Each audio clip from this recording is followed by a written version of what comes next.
Assalamu alaikum, how are you all? I'm your science educator and I wish a very warm welcome to all of you in the online class of FEI.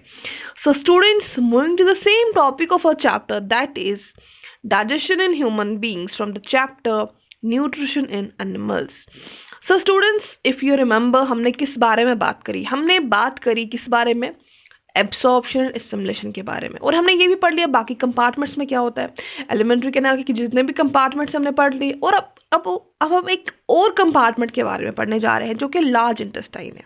ठीक है, large intestine में तो एक compartment है ना alimentary canal का। चलिए इस बारे में जान लेते हैं, इसका क्या फंक्शन है आखिरकार। ठीक है, any food that is left undigested passes through small intestine and enters through the large intestine.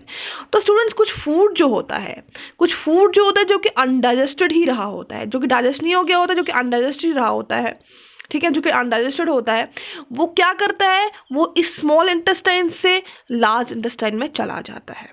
ठीक है स्टूडेंट्स, कुछ फूड जो कि अनडाइजेस्टेड रहा होता है वो कहाँ जाता है, इस स्मॉल इंटेस्टाइन से लार्ज इंटेस्टाइन में चला जाता है।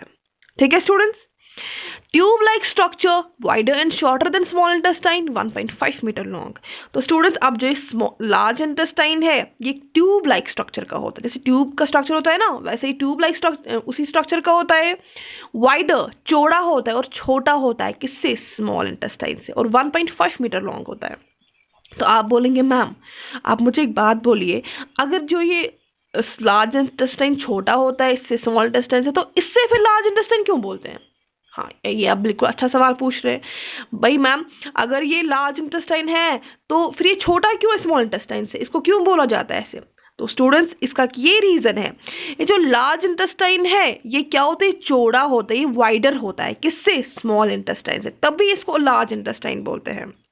ये जो स्मॉल इंटेस्टाइन है ना ये लंबा तो होता है, लेकिन क्या होता है, ये जो लार्ज इंटेस्टाइन है ये स्मॉल इंटेस्टाइन से चौड़ा होता है, वाइडर होता है, तभी क्या बोलते हैं, इसको लार्ज इंटेस्टाइन बोलते हैं। और कितना होता है, 1.5 मीटर लॉन्ग होता है। ठीक है, अब इसका फंक्शन क्या है, absorbs water and salt from undigested food. तो स्टूडेंट्स ये जो अनडाइजेस्टेड फूड रहा होता है जो कि कहाँ चला गया होता है, लार्ज इंटेस्टाइन में, इसमें जो वाटर और सॉल्ट्स प्रेजेंट होते हैं ना ये उन्हीं को एब्सॉर्ब कर लेता है। ठीक है, ये उन्हीं को जज़ब कर लेता है, कौन, लार्ज इंटेस्टाइन। ठीक है, the rest of the waste then pass into rectum. अब जो बाकी का जो वेस्ट होता है वो कहाँ चला जाता है, लार्ज इंटेस्टाइन से इस रेक्टम में चला जाता है। ठीक है, इस रेक्टम में चला जाता है, विच holds the undigested food until elimination. फिर वो क्या करता है, इस रेक्टम में चला जाता है, रेक्टम क्या करता है, इस वेस्ट को होल्ड करता है।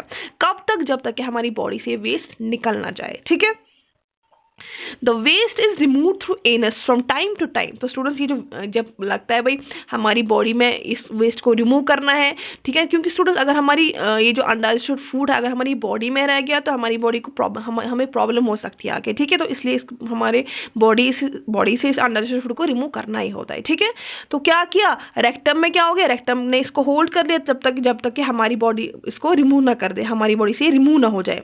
तो क्या होता है, फिर ये एनस से क्या होता है, एनस से रिमूव हो जाता है ये वेस्ट। ठीक है, in the form of solid faeces होते हैं वगैरह। ठीक है ना, the process by which waste undigested food is removed through anus is called injection. अब वो प्रोसेस जब ये वेस्ट जो होता है, अनडाइजेस्टेड फूड जो होता है ये रिमूव हो जाता है हमारी बॉडी से, किसके थ्रू, एनस के थ्रू रिमूव हो जाता है, इस प्रोसेस को बोलते हैं इंजेक्शन।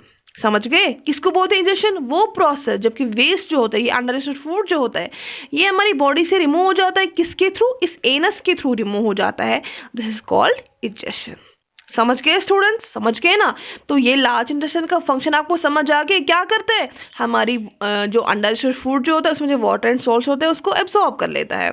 समझ गए, बाकी का प्रोसेस तो मैंने आपको समझा लिया। ठीक है, ये टॉपिक आप अच्छे से ध्यान से समझेंगे। ठीक है स्टूडेंट्स, तो इंशाल्लाह मिलते हैं नेक्स्ट लेक्चर में, तब तक अपना ख्याल रखिएगा। अल्लाह हाफिज़।